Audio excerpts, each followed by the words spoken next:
consoles went 3D back in the 90s, game types that remained mostly unchanged for years had to be completely redesigned from the ground up. The Legend of Zelda: The Ocarina of Time was the game that defined how action-adventure games and how polygonal sword fighting should work. It was an instant classic, and it's one of the greatest games of all time. Nintendo sticks extremely close to that Ocarina blueprint with Twilight Princess for the Wii, which means you're getting some expertly designed gameplay and puzzles and some exciting action. But it's that same similarity that makes for the game's biggest issue, a real lack of evolution. The game opens as you'd expect. Link is a young adult who lives in a small forest village, herding goats and learning how to use a sword in his spare time. Just as he's to leave town and head to Hyrule Castle to deliver a gift to some princess named Zelda, all heck breaks loose. Darkness is sweeping over the land, and it's going to do so quite literally this time around. Parts of the kingdom are covered in eternal twilight, and this dark realm causes Link to transform into a blue-eyed wolf. It's here that you meet up with Midna, an impish little shadow world creature who will act as your guide through much of the game, pointing out items of interest and giving you hints in a few situations.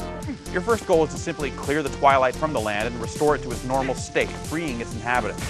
But this is really just the game's first act. Before it's over, you'll be traveling back and forth between light and shadow, collecting a mess of items, stomping through temples and dungeons, and obviously, saving the entire world from evil.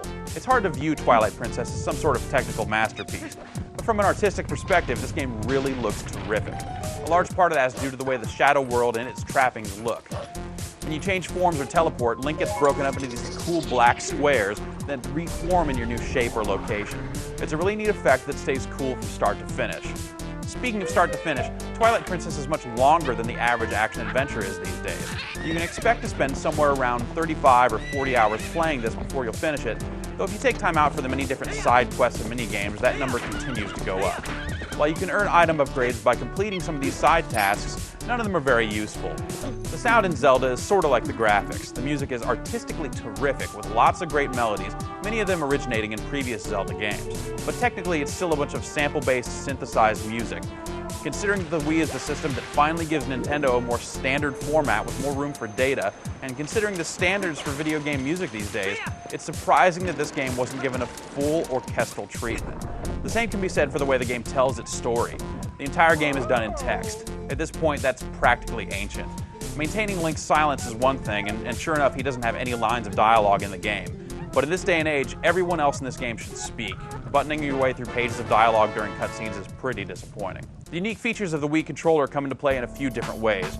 Mainly, you use the Wii remote to attack. By shaking the remote, you swing your sword. There's no finesse to it, and it's just kind of a fancy button, really, except that a button would be much more responsive. The game compensates by rarely requiring you to time your sword slashes, but in the one case when it does come up, it's pretty weak.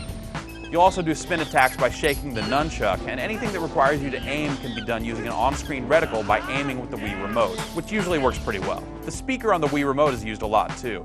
Sword slashes, the chain sound from your grappling hook, and a lot of other sounds come out of that speaker in addition to or instead of your TV. It's a neat idea, but the speaker on the Wii remote is really cheap sounding, so everything is tinny and distorted. On top of that, sometimes the sound doesn't play or cuts out halfway through or gets all staticky, so in the end it comes off as kinda lame. Overall, Twilight Princess is a great game that anyone considering buying a Wii should definitely check out. It's got a ton of that classic Zelda feel, but maybe it has a little too much of it for its own good. You'll love the game's great design and puzzles, but you'll probably also have the feeling that it could have been so much more with some presentational additions.